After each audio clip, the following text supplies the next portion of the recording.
My name is Leah. I'm 36 years old, a project coordinator by title, a wife by commitment, and if you had asked anyone in my circle a few years ago, the calm one, the reasonable one, the woman who doesn't make scenes, people often describe me as patient, easygoing, low maintenance. I've been told I'm lucky to have such a strong, decisive husband. From the outside, our life looked structured and stable.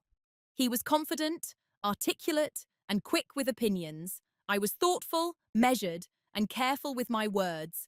We complemented each other, at least that's what everyone believed. What they didn't see were the drafts. I found myself rewriting text messages so I wouldn't upset my husband.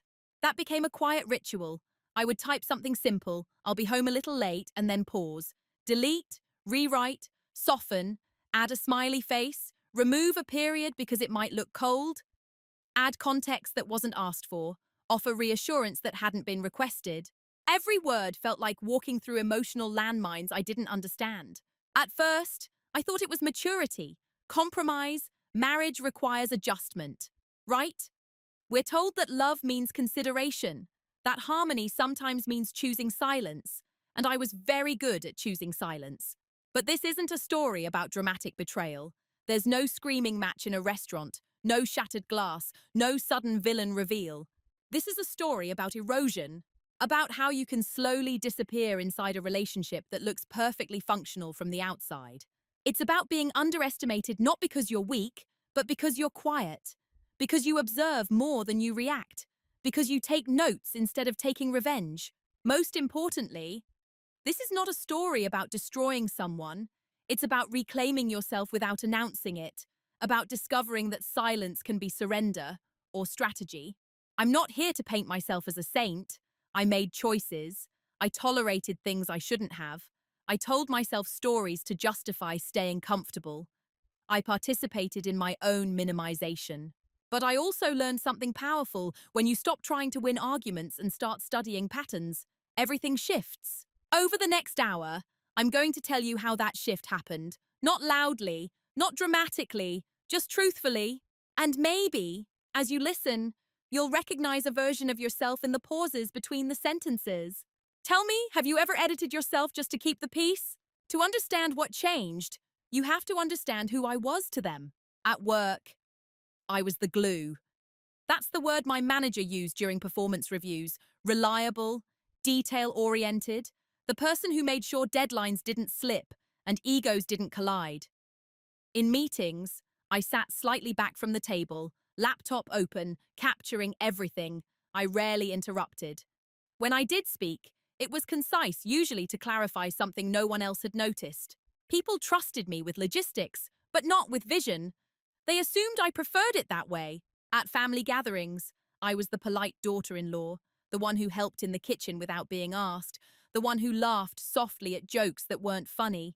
If conversations turned tense, politics, money, parenting, I would tilt my head and say, I see your point, even when I didn't.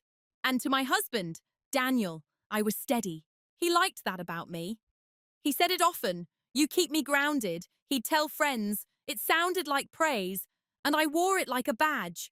Daniel was decisive. He ordered for both of us at restaurants. He handled most of the financial conversations. When we were buying our condo in Seattle, he spoke to the realtor while I nodded beside him. I had opinions. I just didn't always feel the urgency to voice them. Or maybe I did. I just filtered them first. Somewhere along the way, I became the calibrator. If Daniel came home irritated, I adjusted. If he was excited about an idea, I amplified it. If he dismissed something I said with a quick, that's not practical, I would repackage my thought into something more acceptable. I told myself this was emotional intelligence. The truth was more complicated. I had always been praised for being easy. Growing up, my parents worked long hours. Tension hummed quietly in our house like a refrigerator you stop hearing after a while. I learned early that the safest way to exist was to minimize disruption. Be agreeable, be competent, don't add weight to a room that's already heavy. So when Daniel's moods fluctuated, never extreme, never explosive, just sharp around the edges, I instinctively smoothed them. If he sighed at something I said, I'd mentally rewind the conversation to locate my mistake. What did I miss? What tone did I use? Was I unclear? From the outside, none of this looked dramatic. We didn't fight in public. We posted anniversary photos like everyone else.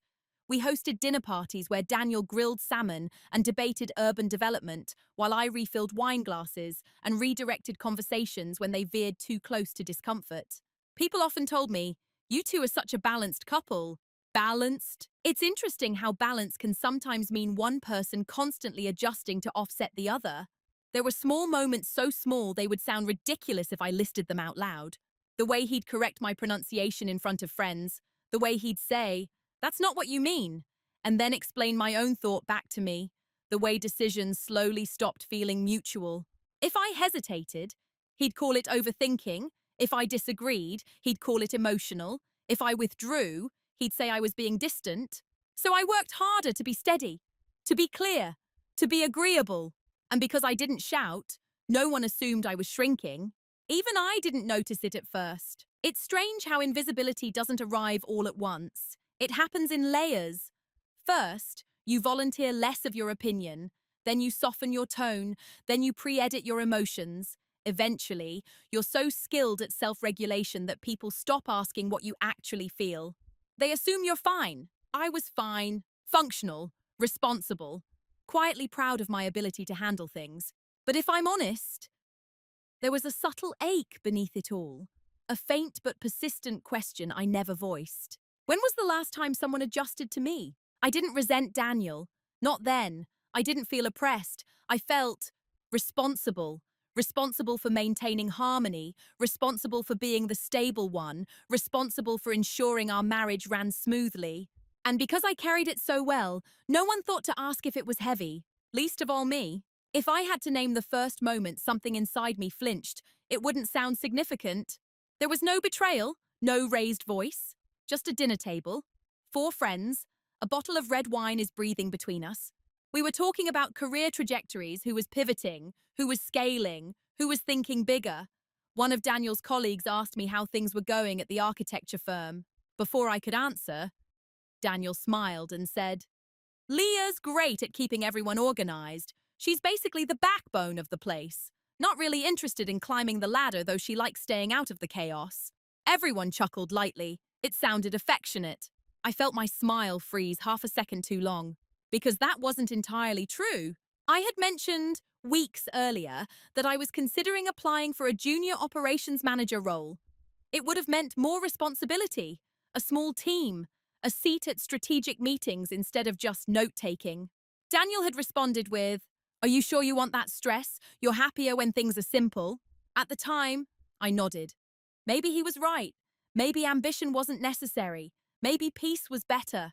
But at that dinner table, hearing him narrate my inner world as fact without looking at me, I felt something small but sharp. A quiet cut. I laughed it off. "Well, I do like structure," I added, keeping my tone light. The conversation moved on. No one noticed. But I did.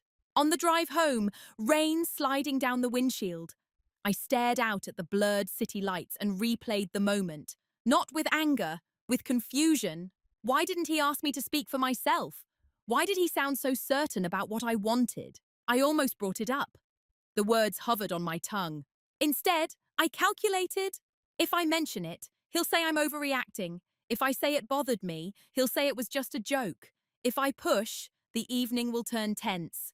So I chose the path I knew best. I minimized. "It was a nice dinner," I said instead. "It was," he replied, squeezing my hand. "You were quiet tonight. Everything okay?" There it was. The subtle inversion. I swallowed. "Yeah, just tired." That night, lying in bed, I drafted a text to him. Which sounds strange, we were in the same apartment, but sometimes it felt easier to write than to speak. I typed, "Hey, earlier when you answered for me about work, I felt a little dismissed." I stared at it. Too direct. Delete. I tried again. Maybe next time I can answer my own career questions. Too passive-aggressive. Delete. I finally wrote nothing. That was the first time I noticed the editing reflex kick in so sharply. The instinct to soften my own discomfort before it could inconvenience someone else. The next morning, he kissed my forehead like usual, made coffee, asked about my schedule. Everything looked normal. But something had shifted. It wasn't about the job comment alone. It was the realization that my identity could be gently rewritten in real time, and I would participate in the rewrite by staying silent. I started paying closer attention after that. Not hunting for problems, just observing. The way he'd interrupt me mid-sentence and say, "What Leah's trying to say is," the way he'd frame decisions as collaborative after already making up his mind, the way my preferences slowly became suggestions instead of considerations. Each moment was small, deniable, individually harmless, collectively something else. Still, I told myself this is what marriage looks like sometimes. You defer, you adapt, you let small things slide because love is bigger than ego. And I did love him. That's the part people don't always understand. Emotional erosion rarely happens in the absence of affection. It happens alongside it, which makes it harder to name. The first cut didn't bleed. It didn't demand stitches. It just lingered. A faint sting. I kept pretending not to feel. After that dinner, nothing exploded, which almost made it worse. If Daniel had been cruel, I could have labeled it. If he had shouted, I could have pointed to the sound. But what followed was softer, quieter, easier to rationalize. The interruptions became routine. At a brunch with my sister, I started explaining a podcast I'd been listening to about workplace dynamics. Daniel leaned back in his chair and laughed lightly. Leah loves analyzing systems. He said, "Sometimes I think she overcomplicates things." Everyone smiled. My sister raised an eyebrow playfully and said, "Classic Leah." Classic Leah. I felt the subtle shift again, the reframing. My curiosity turned into overthinking. My analysis turned into a complication. I could have corrected him. I could have said, "I don't overcomplicate things. I look deeper." Instead, I smiled, because technically, it wasn't an insult. It was an interpretation. And interpretation is subjective. That became my internal refrain. It's not disrespect. It's just perspective. He doesn't mean it negatively. You're being sensitive. The most powerful form of dismissal isn't loud, it's ambiguous. Ambiguity forces you to argue with yourself. There were other moments. When I suggested we split a financial decision differently, he responded with, "Trust me, I've already run the numbers." He didn't ask if I wanted to see them. When I mentioned feeling overwhelmed with household logistics, he said, "You're just better at managing that stuff than I am." It sounded like praise again. But praise can be a cage when it locks you into a role. I started noticing how often I adjusted my language before speaking. I'd preface opinions with, "I might be wrong, but," or "This is probably silly, but." I softened statements into questions. I added disclaimers to protect him from feeling challenged. And every time he responded with relief, no pushback, no tension, I felt rewarded. See, this is how you keep peace. I became so skilled at smoothing interactions that even I couldn't tell when I was conceding something important. One evening, I caught myself standing in the kitchen staring at my phone again, drafting a message to him about being late. "I'm going to grab dinner with Claire after work." Delete.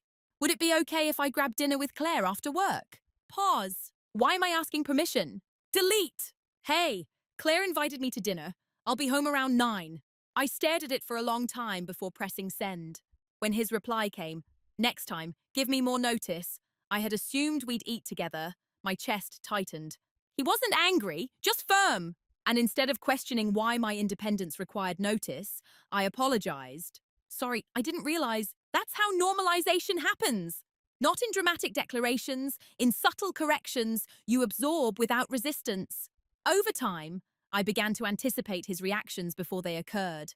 I'd adjust tone, timing, and even facial expressions. If he seemed stressed from work, I'd withhold minor frustrations. If he seemed proud of a decision, I'd amplify his confidence even if I had reservations. I told myself this was a partnership, but partnership implies mutual adjustment. I couldn't remember the last time he recalibrated for me. The most unsettling part wasn't his behavior. It was how quickly I internalized it, how I began to view my own needs as negotiable, optional, excess. When friends asked how marriage was, I said, solid, because it was. We weren't chaotic, we weren't unstable, we were structured, just slightly tilted. and the tilt was subtle enough that no one, not even me, called it an imbalance. Until one night, while rewriting yet another message in my Navy notebook before sending it, I paused mid-sentence and felt something unfamiliar. Not anger, not sadness, awareness. A quiet, emerging realization that I had been negotiating against myself for a long time, and no one had asked me to. The realization didn't arrive as a confrontation. It arrived as a pattern. Once I started seeing it, I couldn't unsee it. In our marriage, roles weren't officially discussed. There was no meeting where we divided territories, but over time, assignments solidified. Daniel was the strategist, the decision maker, the one with vision. I was the stabilizer, the implementer, the one who ensured execution without friction. If he wanted to host a dinner party, he chose the guest list and the theme. I coordinated schedules, planned the menu, set the table, and managed the timing. If he wanted to explore an investment opportunity, he researched at a high level and presented conclusions. I handled spreadsheets, documentation, and follow-ups. From the outside, it looked collaborative. Inside, it felt predetermined. One Saturday afternoon, we were discussing a possible move to a larger condo. I mentioned that I liked a neighborhood closer to the water, quieter, more walkable. Daniel nodded slowly. That area doesn't appreciate as quickly, he said. It's not strategic. Not strategic? The word lingered. I asked carefully, strategic for what? For long-term value, he replied. You don't really think about those things. There it was again. Not cruel, not loud, just certain. You don't really think about those things.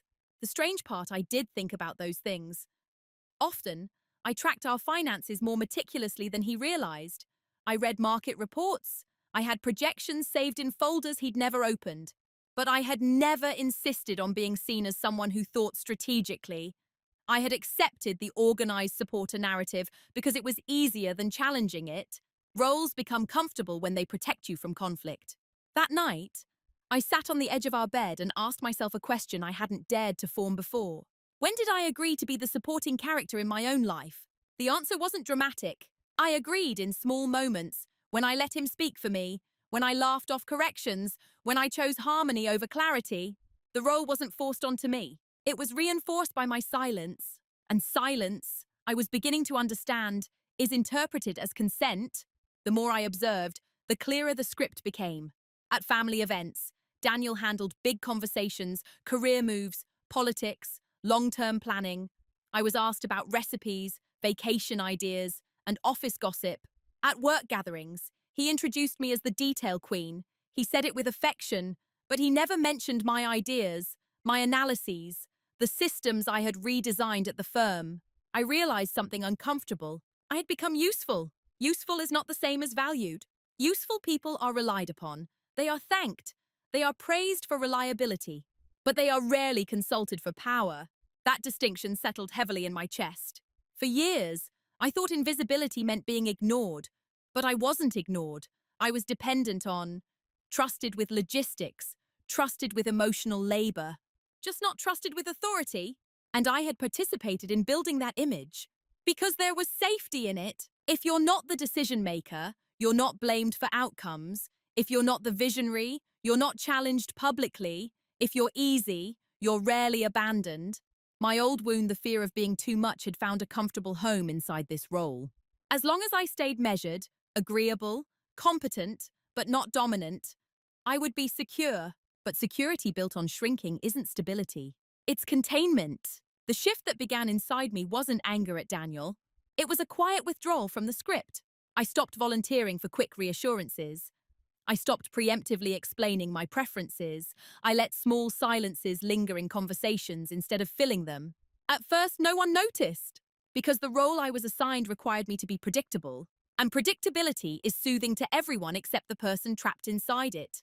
I wasn't ready to confront anything yet, but I was done pretending I didn't see it. And seeing it changed everything. The shift didn't happen during an argument. It happened on a Tuesday morning. Rain pressed softly against the windows of our condo, the kind of steady Seattle drizzle that blurs the edges of buildings and makes everything feel suspended. Daniel had already left for work. I was at the kitchen island with my laptop open, reviewing a project timeline before heading into the office. My phone buzzed. A message from him. Did you confirm the insurance paperwork? I don't want delays. I stared at it. Not because of the question, but because of the assumption embedded inside it. I don't want delays. As if delays were something I created. As if I were the gatekeeper of smoothness. As if efficiency were my responsibility alone. My fingers hovered over the screen. Old reflex reassure. Already handled, no delays. That's what I would have sent a month ago. Instead, I paused. Not out of spite, not to punish him, just to notice. I opened my navy leather notebook, the one I'd started using not for grocery lists, but for patterns. I wrote the message down exactly as he sent it.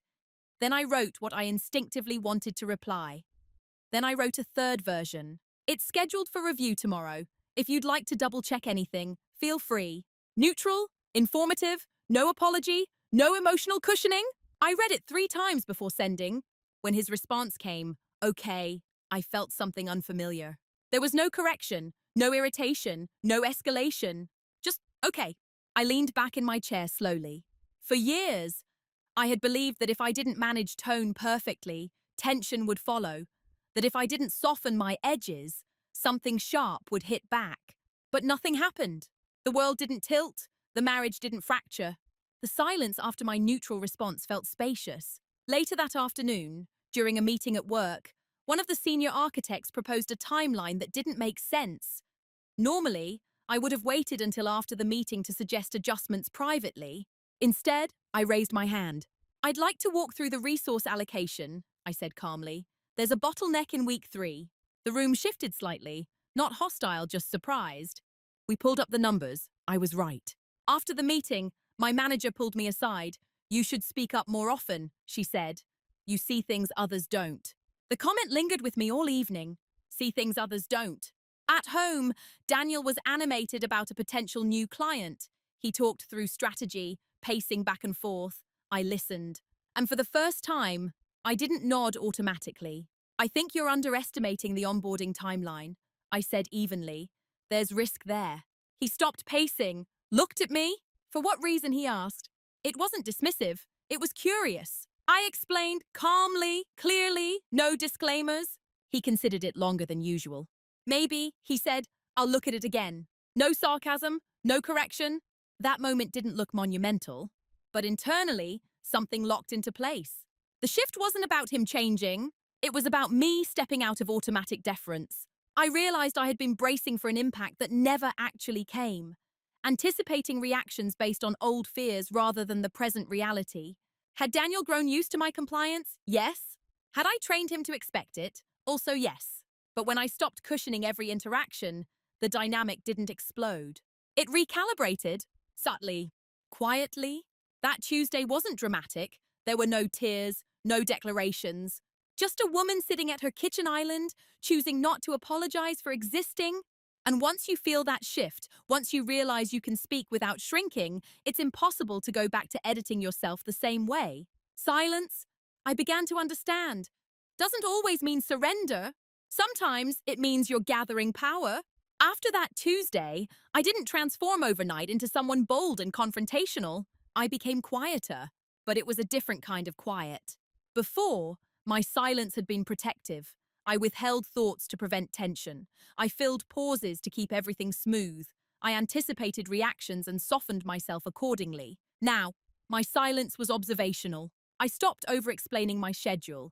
If I had dinner plans, I stated them plainly. If Daniel asked a question that carried an assumption, I answered only what was asked, no extra reassurance, no emotional padding. It startled him at first. One evening, he said, "You've been distant lately?"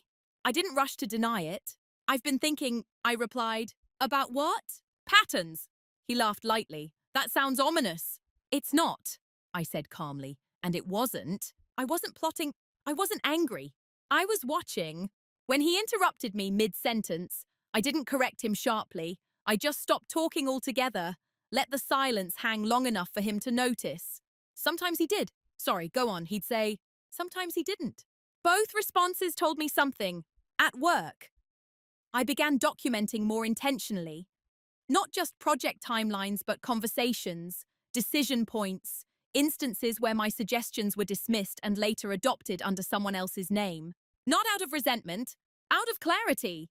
The more I recorded, the more I saw a theme I had been overfunctioning in every environment, absorbing emotional labor, managing logistics, preventing friction before it surfaces, and people had grown comfortable letting me, Daniel, especially. He still assumed I'd handle the unglamorous details of life insurance renewals, maintenance calls, social calendar coordination. When I quietly stopped preempting those tasks, small gaps appeared. "Did we confirm dinner with my parents?" he asked one Thursday. "I thought you were handling that," I replied evenly. He blinked. "Oh, I assumed." "I know," I said gently. There was no accusation in my tone, just truth. Assumptions are built on precedent. And I was changing the precedent. He mistook my stillness for stress at first, brought me tea, asked if work was overwhelming, suggested a weekend getaway. It would have been easy to slip back into reassurance mode, to say, "I'm fine, just tired." Instead, I let him sit with uncertainty. Not to punish him, but because I was no longer willing to manage his perception of me as carefully as I once had. What surprised me most was how uncomfortable the silence made him. He filled it quickly, explaining his decisions in more detail, asking my opinion more directly. When I didn't immediately validate his reasoning, he elaborated. The power dynamic wasn't flipping dramatically. It was leveling. And leveling can feel destabilizing to someone who's used to subtle elevation. "One night," he said, "you don't need to analyze everything. You can just tell me if something's wrong." I met his eyes. "I will, when I decide something is wrong." That sentence hung between us longer than either of us expected. For years, I had treated discomfort as something to resolve immediately. Now, I treated it as data. If he felt uneasy because I wasn't over-accommodating, that wasn't my emergency to fix. Silence, I learned, is powerful when it's intentional. When you stop volunteering explanations, people reveal what they assume. When you stop cushioning reactions, people show their emotional tolerance. When you stop shrinking, the room recalibrates around your actual size. Daniel hadn't become a villain, but he had grown accustomed to a version of me that was smaller, and as I expanded even quietly, he felt the shift. The difference was this. Before, my silence was fear. Now, it was a choice, and choice is the first step toward leverage. When people imagine a shift in power, they picture confrontation, raised voices, ultimatums, dramatic exits. What they don't picture is a woman at her dining table on a Sunday afternoon, surrounded by neatly stacked folders, learning. That's what I was doing. While Daniel assumed I was decompressing with podcasts and tea, I was studying. Not him, the system. I started with our finances. Not because I suspected wrongdoing. There was no secret account, no hidden debt. Daniel had always been transparent when asked. But transparency isn't the same as shared control. I requested access to everything under the pretense of wanting to understand long-term planning better. He seemed pleased by that, proud, even, "Finally joining my world," he joked. I smiled. What he didn't notice was that I wasn't entering his world. I was mapping it. Investment accounts, retirement funds, mortgage structure, insurance beneficiaries. I built my own spreadsheet cleaner, more detailed than his summaries. I traced patterns in spending, noted timelines, calculated independent sustainability. It wasn't about leaving. It was about knowing. At work, I did something similar. For years, I had been the quiet executor, the one who fixed scheduling conflicts and resolved miscommunications before they escalated. Leadership relied on me, but rarely highlighted me. So I began documenting outcomes with precision. When I streamlined a process that saved 20 hours a month, I quantified it. When I corrected a budget oversight, I recorded the projected loss it prevented. When my analysis improved client retention, I attached metrics. Not for applause, for leverage. There's a difference between being competent and being undeniable. I was moving toward undeniable. Meanwhile, at home, I reduced invisible labor. I stopped reminding Daniel about his mother's birthday, stopped pre-booking his dental appointments, stopped anticipating social obligations on his behalf. Not abruptly, gradually. The first time he forgot to call his mother, he was embarrassed. "You usually remind me," he said. "I know," I replied calmly. He studied me for a second longer than usual. "Is this about something?" "No," I said, and it wasn't. It was about redistribution. If I had confronted him directly, you take me for granted he would have defended himself, listed the ways he contributed, turned it into a debate. Instead, I let experience teach what argument never could. When you remove silent support, absence becomes visible, and visibility creates awareness. The most significant change, though, happened internally. I stopped narrating myself through his perspective. That sounds abstract, but it's not. For years, before making a decision, I'd think, how will Daniel interpret this? Will this seem logical, emotional, necessary? Now I asked a different question. Is this aligned with me? It felt foreign at first, almost selfish. But alignment isn't selfish. It's stable. I also began rebuilding small pieces of independence I hadn't realized I'd surrendered. I opened a separate savings account, not hidden, just mine. I scheduled a consultation with a career mentor. I reconnected with a friend, Daniel, who I found intense but who always made me feel expansive. None of it was dramatic, none of it was secretive, but it was intentional. Daniel sensed change, though he couldn't articulate it. You seem different, he said one evening. How, I asked. More self-contained? I considered that. Maybe I am. He nodded slowly, unsure whether that was positive or concerning. What he didn't know was that I had stopped reacting to his tone shifts entirely. When he grew impatient, I didn't absorb it. When he dismissed an idea reflexively, I didn't retreat, I just stopped investing energy in persuading him. Energy is currency, and I had been overspending for years. The most powerful part of preparation is that it's invisible. No one applauds it, no one resists it. They just continue under the assumption that you are who you've always been.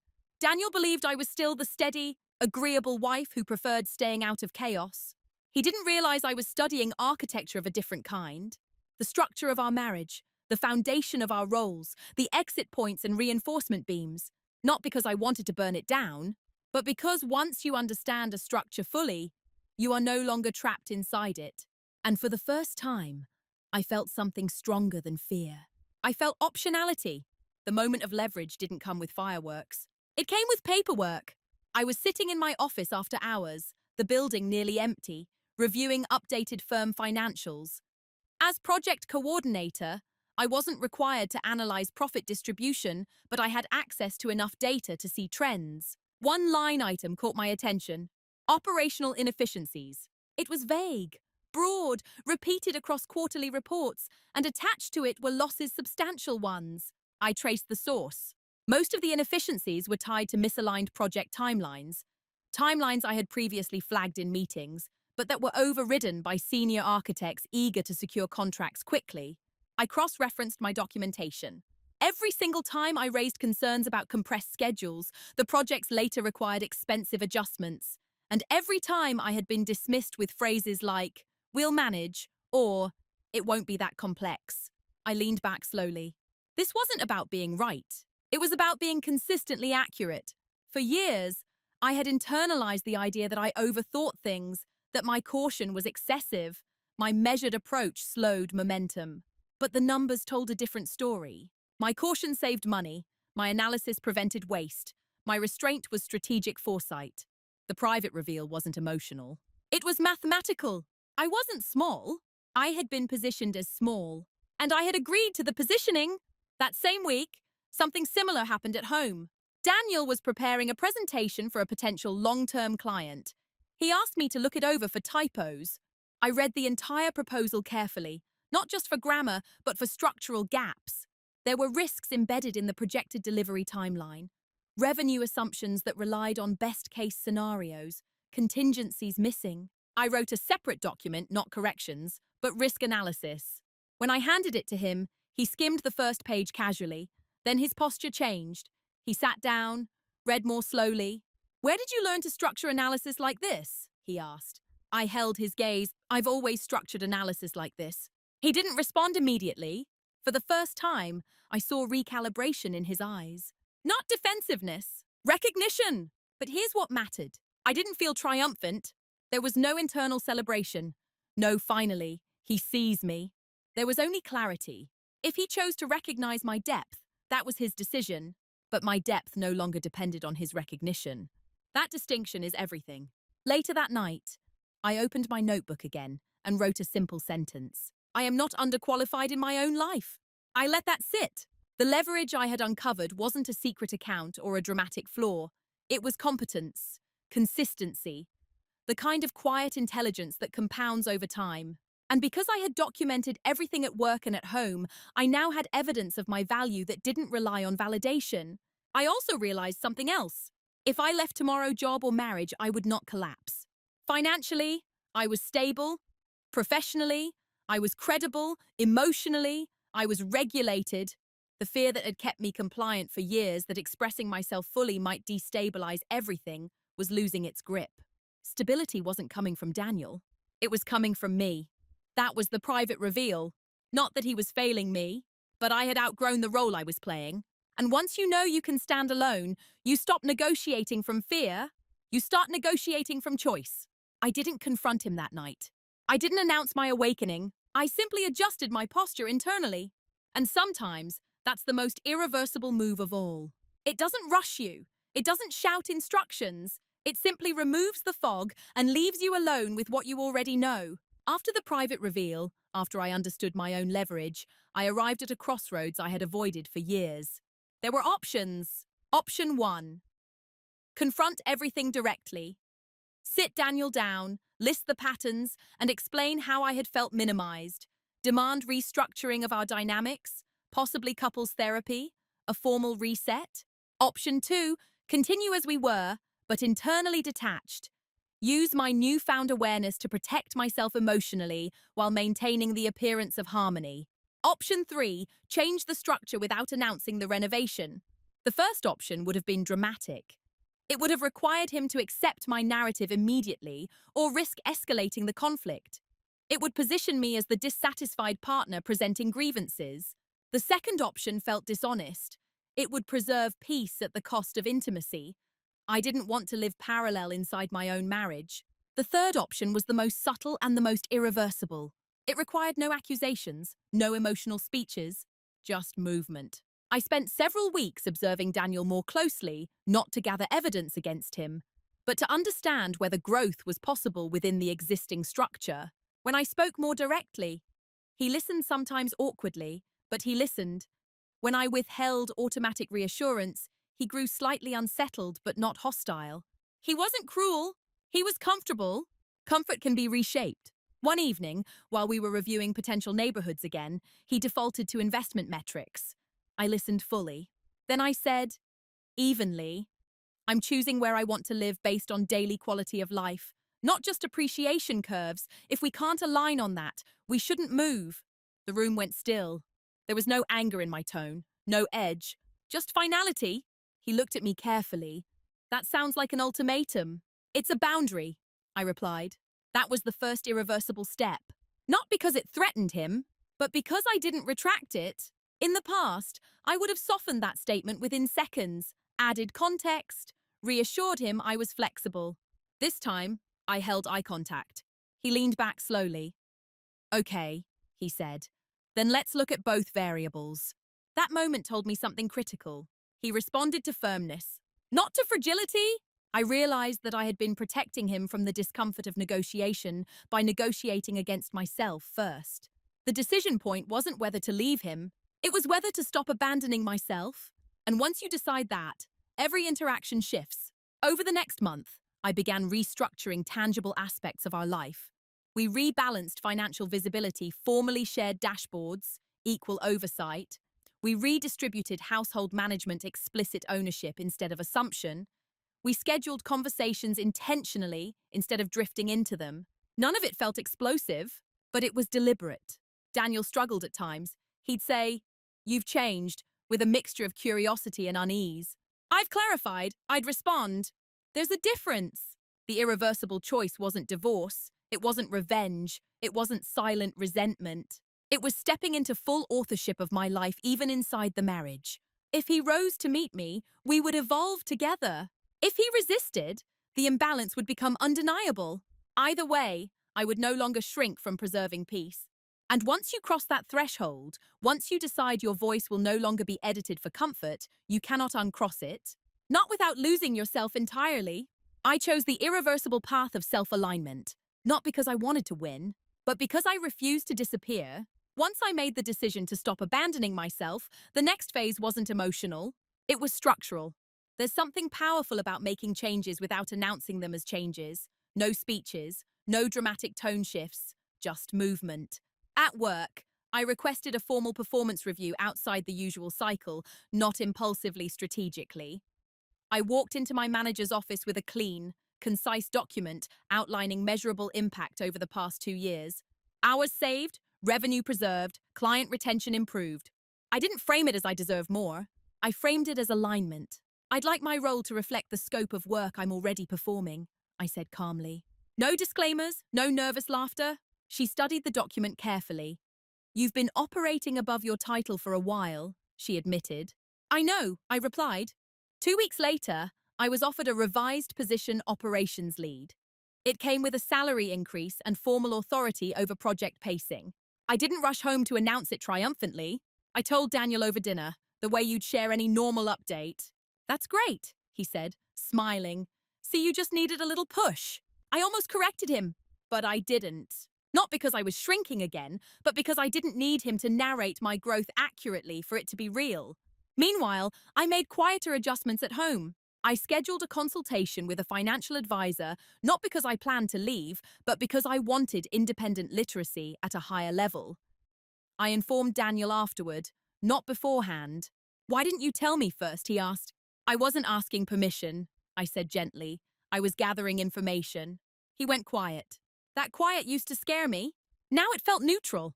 I updated beneficiaries on my personal accounts, reviewed legal documents, not in secrecy, just with competence. If he asked, I answered plainly. I also expanded my world socially. I reconnected with Claire more intentionally, joined a small professional women's group, accepted invitations I would have once declined out of convenience. The interesting part, Daniel didn't protest. He adjusted. At first, he missed things, forgot appointments he once assumed I'd track, misjudged scheduling overlaps. Small inefficiencies surfaced. Instead of rescuing the situation, I let it breathe. Not maliciously, just naturally. When consequences are mild but instructive, people learn faster than when they're shielded. One evening, after a minor scheduling conflict with his parents, he sighed and said, I guess I got used to you handling all this. I know, I replied. There was no accusation in my voice, and because there wasn't, he didn't defend himself. The balance wasn't perfect. We stumbled, we recalibrated. But here's what he didn't fully notice. I had removed the fear layer from my decisions. If a conversation felt tense, I didn't scramble to smooth it. If he disagreed with me, I didn't reinterpret myself to regain harmony. If silence stretched, I let it stretch. The more I did that, the more our interactions leveled. Not because he suddenly became hyper-aware, but because dynamics shift when one participant stops overcompensating. Moving in silence isn't about secrecy, it's about stability. I wasn't plotting an exit, I wasn't gathering evidence for a dramatic reveal, I wasn't waiting for him to fail. I was strengthening my foundation professionally, financially, emotionally, and the stronger I became, the less reactive I felt. Daniel began consulting me more directly about major decisions, not in a performative way, but with a genuine pause. What's your take, he'd ask. And this time, I gave it without filtering. Calm, clear, unapologetic. He was adjusting to a version of me he hadn't fully seen before. But I had always been here. The only difference now was that I wasn't editing myself to fit comfortably inside someone else's expectations. And the quietest power shift of all, I no longer feared what would happen if he didn't adjust. Because I knew I would be fine either way. The consequences didn't arrive like a storm. They arrived like missing furniture. Nothing catastrophic, just absence. The first real shift showed up in small frustrations Daniel couldn't quite name. One Saturday morning, he was pacing the living room, phone pressed to his ear. A contractor had shown up late for a minor renovation we were coordinating. In the past, I would have confirmed the appointment twice, adjusted our schedule, and anticipated the delay. This time, I had forwarded the initial email and said, let me know what you decide. He hung up, irritated. They're rescheduling. This throws everything off. I nodded. What's your backup plan? He blinked at me, not angrily, just surprised. You're usually better at contingency stuff, he said. I know, I replied evenly. The sentence landed heavier than I intended. Not accusatory, just factual. That was the pattern. He was beginning to feel the weight of tasks I had quietly carried for years. Not because I withdrew affection, not because I became cold, but because I stopped buffering reality. At work, something similar happened.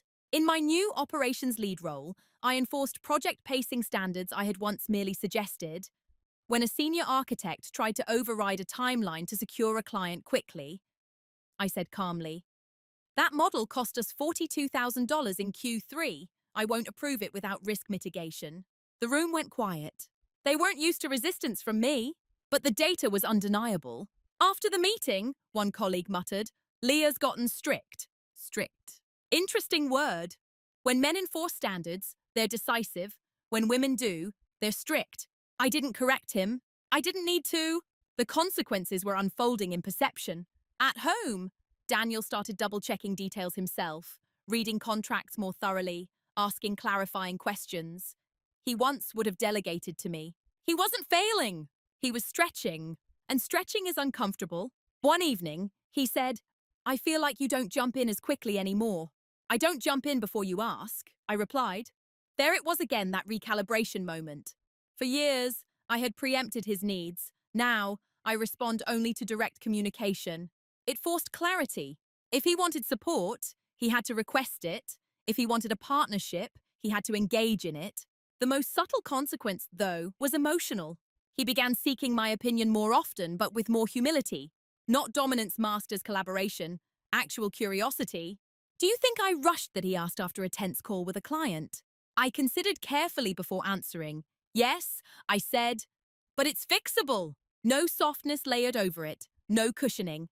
Just truth and reassurance, balanced. He nodded slowly. "Okay." I could see something shifting behind his eyes. Not resentment, reassessment. He was recalculating who I was in the structure of his mind. And recalculation takes energy.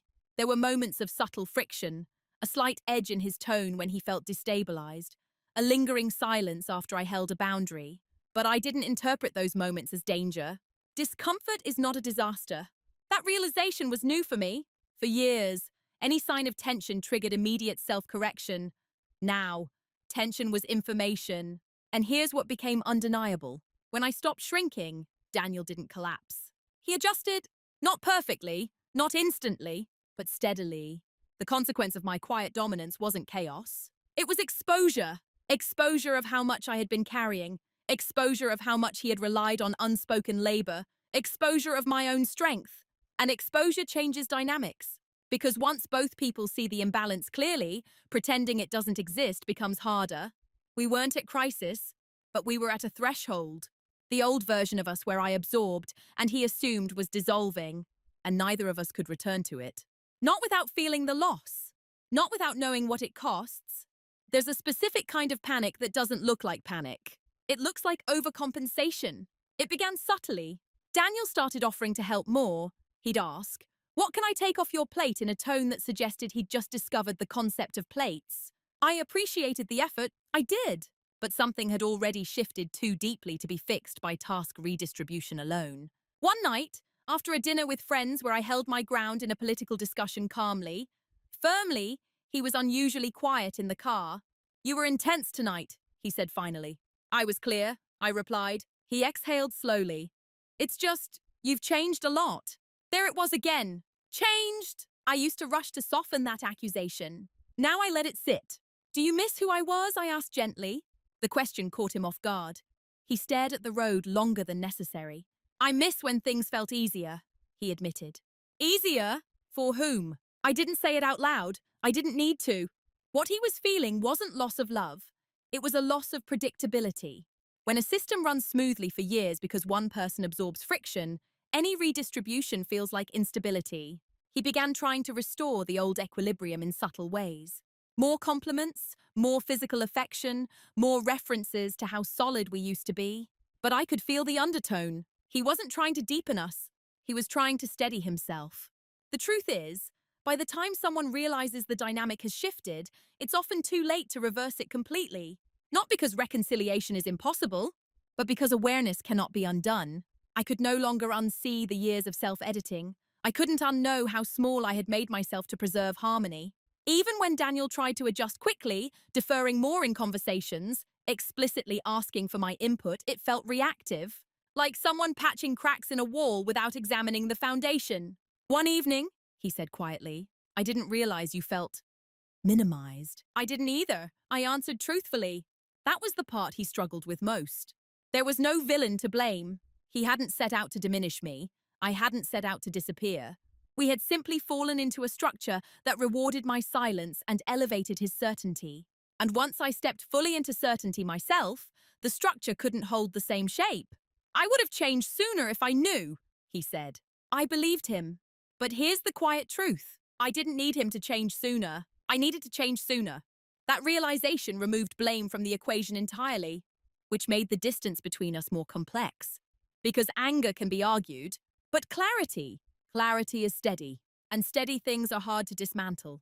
We weren't breaking, but we were no longer functioning under illusion. He could feel the version of me he'd grown accustomed to slipping away. The endlessly accommodating wife, the emotional shock absorber, and no amount of sudden attentiveness could recreate her.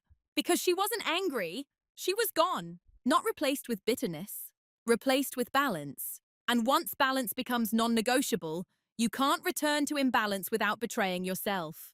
That's the moment many people call too late. Not because love disappears, but because awakening doesn't reverse. And I had fully awakened. The confrontation didn't happen in a storm. It happened on a quiet Sunday evening. No raised voices, no slammed doors, just 2 cups of tea cooling on the coffee table between us. Daniel had been restless all day. Not irritable, unsettled. I could feel the tension humming beneath his movements. Finally, he sat across from me and said, I need to understand what's happening to us. His tone wasn't defensive. It was searching. I folded my hands in my lap not to brace myself, but to stay steady. What do you think is happening? I asked. He hesitated. I feel like I lost something, like I didn't realize how much you were holding everything together until you stopped. That was the closest he had come to naming it. I didn't stop holding things together, I said calmly. I stopped holding everything. The distinction lingered. He leaned forward slightly. Why didn't you tell me sooner that you felt sidelined? Because I didn't have language for it then. Because I thought minimizing myself was maturity. Because it was easier to adjust than to confront. But I didn't list those reasons. I chose clarity over history. I didn't know how much I was editing myself, I said instead. And once I saw it, I couldn't keep doing it. There was no accusation in my voice, no tally of grievances. He nodded slowly. Did I make you feel small? The question was careful, vulnerable. You didn't make me, I replied. But you were comfortable when I was. That was the hardest truth. He exhaled, eyes fixed on the floor for a long moment. I never wanted you to feel that way, he said. I know. And I did. That's what made this conversation different from a fight. There was no villain in the room, just 2 people realizing they had co-authored a dynamic neither of them fully understood. I don't want to lose you, he said quietly. I studied him not to test sincerity, but to feel my own response. I'm not leaving, I said, but I'm not shrinking either. Silence. Not sharp, not heavy, just honest. He nodded once, slowly. Then I have to adjust. Yes, I said, not as a threat, as a fact. The power of that moment wasn't in volume. It was in restraint. I didn't unload years of small cuts. I didn't recite examples. I didn't weaponize memory. Because this wasn't about proving pain. It was about defining future terms. We talked for over an hour about expectations, about default roles, about the way competence can quietly become exploitation when it's unexamined. He listened more than he spoke. And when he did speak, it was less certain than before. Less declarative, more collaborative. That shift told me everything. This confrontation didn't burn the house down. It redrew the blueprint. And when we went to bed that night, nothing felt explosive, but everything felt real. Not polished, not performative, not curated for comfort. Just 2 adults sitting in the quiet aftermath of truth. And truth, when delivered without heat, doesn't destroy. It restructures. I'm still Leah, 36, living in Seattle, married to the same man. But I am not the same woman who used to rewrite text messages to avoid imaginary landmines. The biggest change isn't visible in our bank account, job titles, or even in how we split responsibilities. It's internal architecture. I no longer measure my words by how gently they'll land. I measure them by whether they're true. That doesn't mean I've become blunt or careless. I still value tone. I still believe in kindness. But kindness no longer means self-erasure. Daniel and I are different now. He asks before assuming. He pauses before correcting. He listens longer. Not perfectly, but consciously, and I respond without shrinking. When I disagree, I say so. When I'm unsure, I admit it. When I want something, I state it plainly. What surprised me most is that the relationship feels more stable now, not less. For years, I believed that stability came from minimizing friction. Now I understand it comes from balanced weight distribution. I don't carry everything. He doesn't dominate by default. We negotiate in real time. There are still moments when the old dynamic tries to resurface, a reflexive interruption, a subtle assumption, but I don't internalize it anymore. I don't spiral into self-editing. I simply say, let me finish, or that's not what I meant. Calm, neutral, complete. The first time I said, let me finish, without softening it, I felt my heart race. Now it feels ordinary. That's growth. At work, I operate with the same quiet dominance. Not loud, not theatrical, just precise. When someone dismisses a concern, I ask for data. When someone overrides a boundary, I restate it. When someone underestimates me, I let results correct them. There's no need for revenge when reality is on your side. The most profound shift, though, is how I relate to myself. I don't pre-negotiate my worth anymore. I don't assume my preferences are secondary. I don't equate easy to love with easy to overlook. I used to think strength required volume. Then I thought it required endurance. Now I know it requires alignment. Alignment is quiet. It doesn't beg. It doesn't prove. It simply stands.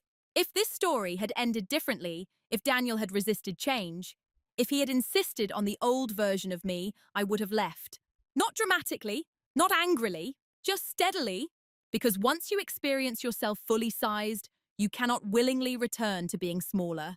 But he met me in the middle, not because I demanded it, because I demonstrated it, and that's who I am now. A woman who doesn't rewrite her sentences to prevent discomfort, a woman who doesn't confuse silence with surrender, a woman who understands that the calmest person in the room often holds the most power, not because she controls others, because she controls herself.